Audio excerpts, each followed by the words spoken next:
Everything is starting to come into focus now as we get closer to draft night, and if you've been following the signals carefully, there's a very clear direction forming around what Detroit might do at pick 17. This isn't just speculation anymore. It's a pattern built from roster moves, front office philosophy, and how the board is expected to fall ahead of them. Looking at how the first part of the draft is projected, there's a heavy run on quarterbacks, defensive playmakers, and skill position talent early on. That matters for Detroit because it increases the chances that premium offensive line talent could still be available when they're on the clock, and when you combine that with what this team has already done in free agency, the picture becomes even clearer. The Lions brought in Cade Mays to solidify the center position and added Larry Borom as a veteran presence at tackle. But here's the key detail. Borom wasn't brought in as a guaranteed starter. The expectation is competition, and more importantly, there's a real possibility of shifting Penei Sewell to left tackle, which would open up the right side completely. That's not a small adjustment. That's a foundational change that could define the structure of this offensive line for years. And if that's the direction, then drafting a young offensive tackle isn't just depth. It becomes a strategic move for the future. That's where Monroe Freeling enters the conversation in a very serious way. At 6'7" and 315 pounds, with an elite relative athletic score of 9.99, he fits exactly the type of profile this front office has consistently targeted. Detroit values traits that can't be taught: size, movement ability, raw athletic upside, and Freeling checks every one of those boxes. But this isn't just about physical tools. Think about the environment he would be stepping into. Hank Fraley has built a reputation as one of the best offensive line coaches in the league, with a proven ability to develop talent. That combination, elite traits plus elite coaching, is exactly how Detroit has built one of the most respected offensive lines in football. Freeling wouldn't be forced into action immediately, but he would be developed with a clear plan, potentially becoming the long-term answer at right tackle. Now, there is another layer to this that can't be ignored. Detroit still has needs on the defensive side of the ball, especially at edge rusher and linebacker. Even after adding DJ Wanham, there's a sense that the team lacks depth and consistent pressure opposite Aiden Hutchinson. And in a draft where pass rushers are expected to come off the board early, there's a real debate inside that war room about value versus need. So this is where things get interesting. If a top edge prospect unexpectedly falls, do they pivot, or do they stick to the long-term vision of building an even more dominant offensive line? Because make no mistake, selecting Freeling would be doubling down on an identity, controlling the game in the trenches, protecting the quarterback, and maintaining physical dominance. And based on everything we're seeing, the consistency of this projection isn't random. This is now the third time this exact pairing has been mocked, and that kind of repetition usually tells you something. It suggests alignment between team needs, player profile, and draft board value. So now it really comes down to this moment. If Monroe Freeling is sitting there at 17 and no unexpected defensive talent slips, do the Lions commit to building their future around elite offensive line play once again, or do they take the risk and address the defense instead? And that's exactly where the tension builds going into draft night, because this decision isn't happening in a vacuum. Everything Detroit has done up to this point suggests discipline, patience, and a very clear belief in their process. Brad Holmes has never been the type to chase needs recklessly, and Dan Campbell has consistently emphasized competition at every position. So if you're expecting a surprise, it's only going to happen if the value on the board forces their hand. Let's pick up right where that question was left hanging, because if Monroe Freeling is still there at 17, the argument to take him becomes even stronger when you zoom out and look at the bigger picture. This offensive line has been the backbone of Detroit's identity. It's what allows the offense to function at a high level, it protects the quarterback, and it sets the tone physically every single week. Adding another elite athlete into that room doesn't just maintain that identity, it potentially elevates it. Now imagine a scenario where Penei Sewell shifts to the left side, Freeling develops into the right tackle of the future, and you've got two incredibly athletic bookends anchoring your line for years. That's not just stability, that's dominance. And when you pair that with a coaching staff that has already proven it can maximize talent, you start to see why this move keeps coming up over and over again. But here's where it gets complicated, and this is something a lot of fans are debating right now. passing on defense, especially at a position like edge rusher, is not a small decision. Aiden Hutchinson is a cornerstone player, but the depth behind him still raises questions. DJ Wonnum was added, yes, but is that enough? In a division that's getting more competitive, relying on just one elite pass rusher can be risky, so the Lions are essentially weighing two different philosophies in real time. On one side, you reinforce your greatest strength and potentially make it elite for the next 5 to 10 years. On the other, you try to address a clear defensive need that could have a more immediate impact in high-pressure situations. And this is where draft boards, internal grades, and long-term projections become everything. What makes this even more interesting is how the board is expected to fall. With so many edge rushers projected to go early, there's a real possibility that by the time Detroit is on the clock, the value simply won't match the need. And if that happens, reaching for a defensive player would go completely against how this front office operates. They've built this roster by trusting their evaluations, not forcing picks. So if Freeling is the highest graded player left, and the gap between him and the next edge rusher is significant, the decision might already be made before they're even on the clock. That's how disciplined teams operate. They don't panic, they don't react emotionally, they follow the board. And one more thing to keep in mind here is development timeline. An offensive tackle like Freeling doesn't need to start immediately to provide value. He can rotate, learn, and grow into the role, which fits perfectly with the competition mindset Campbell keeps talking about.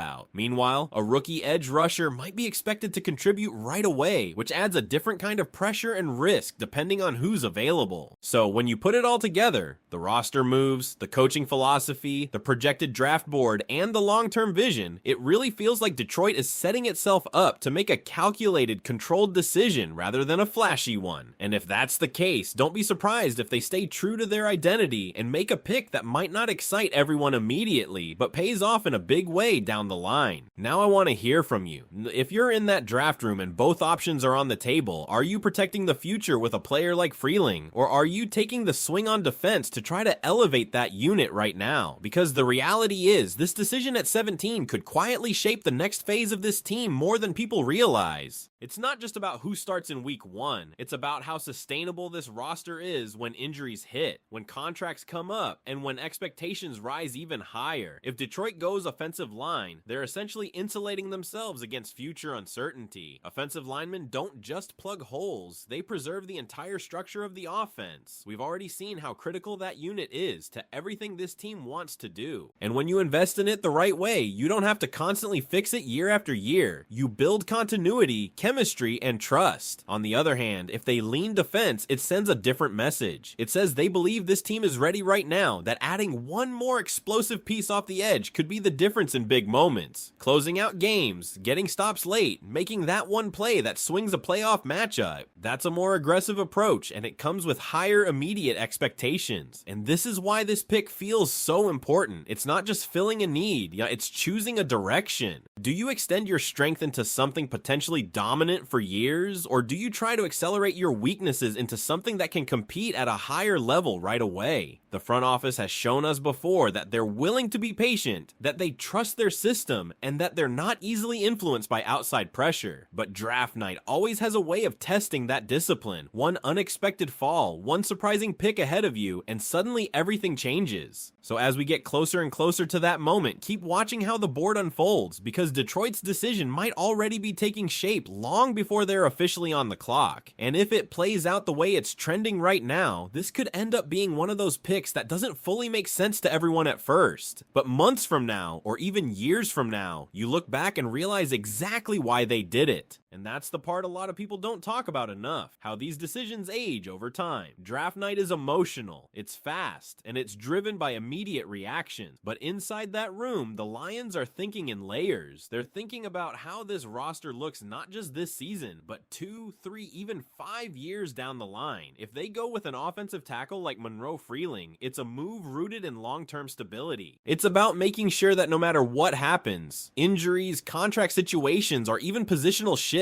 the foundation of this team remains strong, and when your foundation is solid, everything else becomes easier to manage. The offense stays efficient, the playbook stays open, and the identity of the team doesn't have to change. Now flip that perspective. If they go defense, especially at edge, it's a signal that they believe they're close, really close. That adding one more impact player opposite Aiden Hutchinson could elevate the entire unit. It's about creating balance, making the defense more unpredictable, and giving the coaching staff more flexibility in high-pressure situations. That kind of move is about chasing ceilings, not just maintaining floors. And here's where things get even more interesting. The Lions don't necessarily need to force either option. That's the luxury they've built for themselves. They're not desperate. They're not boxed into a corner. They can sit there at 17 and let the board come to them. And when you have that kind of flexibility, that's when smart teams separate themselves from the rest. Because think about it, if a player unexpectedly slides, someone with a higher grade than anticipated, everything changes instantly. The conversation shifts from what do we need to can we really pass on this talent? And historically, that's when the best decisions are made, when value and opportunity meet at the perfect moment. Another layer to this is competition, something Dan Campbell has been very clear about. No spot on this roster is just handed to someone. If Freeland comes in, he's not guaranteed anything. He has to earn it. If it's an edge rusher, same thing. That internal competition is what raises the level of the entire team. It's not just about adding a player, it's about raising standards across the board. So when you step back and really look at it, this isn't a simple choice between offense and defense. It's a reflection of philosophy. It's about trusting development versus chasing immediate impact. It's about building something sustainable versus trying to accelerate the timeline. And maybe the most important part in all of this is that the Lions have put themselves in a position where there isn't a wrong answer. Only different paths. Now everything comes down to execution on draft night, staying disciplined, trusting the board, and making the call that aligns with everything they've been building up to this point. Because in the end, that identity is what defines everything that comes after this moment. The Lions have spent the last few seasons building something that feels real, something that fans can actually believe in, and now they're at the point where every move carries a different kind of weight. This isn't a rebuild anymore. This is about refinement, about taking what already works and deciding how far you can push it. If they double down on the offensive line, they're reinforcing the idea that games are won up front, that controlling the trenches is still the most reliable way to stay competitive over a long season. It's a commitment to consistency.